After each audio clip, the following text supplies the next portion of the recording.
നമസ്കാരം.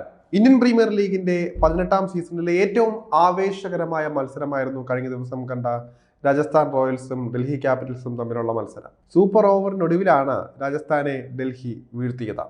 ആദ്യം ബാറ്റ് ചെയ്ത ഡൽഹി 5 വിക്കറ്റ് നഷ്ടത്തിൽ 188 റൺസ് എടുത്തപ്പോൾ മറുപടിക്കിറങ്ങിയ രാജസ്ഥാൻ 4 വിക്കറ്റിന് 188 റൺസ് തന്നെയാണ് നേടിയത്. ഇതോടെ മത്സരം സൂപ്പർ ഓവറിലേക്ക് നീളുകയായിരുന്നു. ആദ്യം പന്തിറങ്ങിയ ഡൽഹി രാജസ്ഥാനെ 11 റൺസിൽ ഒതുക്കി. 2 പന്ത് ബാക്കി നിർത്തി ജയിക്കാനും ഡൽഹിക്ക് സാധിച്ചു. സൂപ്പർ ഓവറിലെ ഡൽഹിയുടെ ജയത്തിന് പിന്നാലെ രാജസ്ഥാൻ പരിശീലകൻ രാഹുൽ ദ്രാവിഡിനെതിരെയും നായകൻ സഞ്ജുവിനെതിരെയും വിമർശനം ഉയർത്തുകയാണ് ആരാധകർ. ഇവർ കാട്ടിയ മണ്ടത്തരം രാജസ്ഥാനെ തോൽപ്പിച്ചു എന്നാണ് ആരാധകർ പറയുന്നത്. ഡൽഹി സൂപ്പർ ഓവറിൽ പന്തേൽപ്പിച്ചത് മിച്ചൽ സ്റ്റാർക്കിനെയാണ്. അവസാന ഓവർ ഇറങ്ങിയ മത്സരം സമനിലയിലാക്കിയ സ്റ്റാർക്ക് സൂപ്പർ ഓവറിലും സ്റ്റാർക്കിനെ തന്നെയാണ് പന്തേൽപ്പിച്ചത്.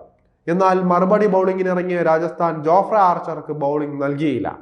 പകരം സന്ദീപ് ശർമ്മയ്ക്കാണ് പന്ത് നൽകിയത്. ഇത് ആന മണ്ടത്തരമായി എന്നാണ് ആരാധകരുടെ വിമർശനം. സന്ദീപ് ശർമ്മ ഇറങ്ങിയ അവസാന ഓവറാണ് രാജസ്ഥാന്റെ തോൽവിക്ക് പ്രധാന കാരണം. എന്നിട്ടും സൂപ്പർ ഓവറിൽ സന്ദീപിനെ എന്തിനാണ് പന്ത് ഏൽപ്പിച്ചത് എന്നാണ് ആരാധകർ ചോദിക്കുന്നത്. ജോഫ്ര ആർച്ചർ 10 ഡോട്ട് ബോളുകളാണ് കഴിഞ്ഞ ദിവസം എറിഞ്ഞത്. KL രാഹുലും ട്രിസ്റ്റൻ സ്റ്റാപ്സും നിൽക്കുമ്പോൾ തന്നെ ആർച്ചറെ കൊണ്ടുവരണമായിരുന്നു എന്നാണ് ആരാധകർ പറയുന്നത്. എന്നാൽ സന്ദീപിനെ വിശ്വസിച്ച് പന്തേൽപ്പിച്ചത് ടീമിന്റെ തന്നെ മോശം തീരുമാനം തന്നെയായി പോയി എന്ന് തന്നെയാണ് ആരാധകർ വിമർശിക്കുന്നത്. മാത്രമല്ല, രാജസ്ഥാന്റെ കഴിഞ്ഞ ദിവസത്തെ എല്ലാ തീരുമാനങ്ങളും മണ്ടത്തരം തന്നെയാണെന്ന് പറയാതിരിക്കാനാകില്ല. എന്തായാലും സന്ദീപിന്റെ ബൗളിംഗ് തീർത്തും നിരാശപ്പെടുത്തി എന്ന് തന്നെ പറയാം. നേരത്തെ സൂചിപ്പിച്ച പോലെ തന്നെ രാജസ്ഥാന്റെ പല തീരുമാനങ്ങളും ആരാധകരെ ഞെട്ടിക്കുന്നത് തന്നെയായിരുന്നു.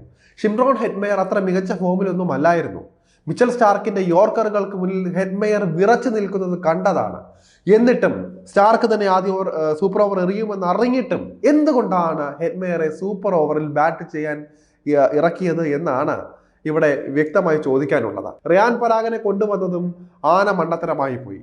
ഹെറ്റ്മെയർ കാരണമാണ് 2 പേരും റൺഔട്ട് ആയതും.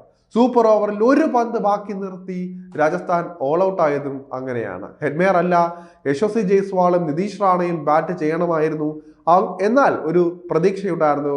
നിതീഷ് റാണ നല്ല രീതിയിൽ ബാറ്റ് കണക്ട് ചെയ്യുന്ന ഒരാളാണ്. എന്നിട്ടും അവരെ എല്ലാം മാറ്റി നിർത്തി അവിടെ ഹെറ്റ്മെയറെ അല്ലെങ്കിൽ പരാഗിനെ കൊണ്ടുവന്നത് മണ്ടത്തരമായി പോയെന്ന് തന്നെ പറയേണ്ടിയിരിക്കുന്നു. സന്ദീപ് ശർമ്മയും ഷിംറോൺ ഹെറ്റ്മെയറും കേൾക്കുന്ന വിമർശനം സഞ്ജു സാംസണും ദ്രാവിഡും അർഹിക്കുന്നതാണ് എന്ന് തന്നെയാണ് ആരാധകർ പറയുന്നത്. പരാഗിന് നൽകുന്ന അമിത പിന്തുണയും ചോദ്യം ചെയ്യപ്പെട്ടിട്ടുണ്ട്. അർദ്ധ സെഞ്ചുറി പ്രകടനം കാഴ്ചവെച്ച നല്ല ഫോമിലായിരുന്നു ജയ്സ്വാൾ കഴിഞ്ഞ ദിവസം ഉണ്ടായിരുന്നത്. മാത്രമല്ല, പരാഗിനേക്കാളും സമ്മർദ്ദ ഘട്ടത്തെ കൈകാര്യം ചെയ്യാൻ എന്തുകൊണ്ടും ജയ്സ്വാൾ മിടുക്കനായിരുന്നു.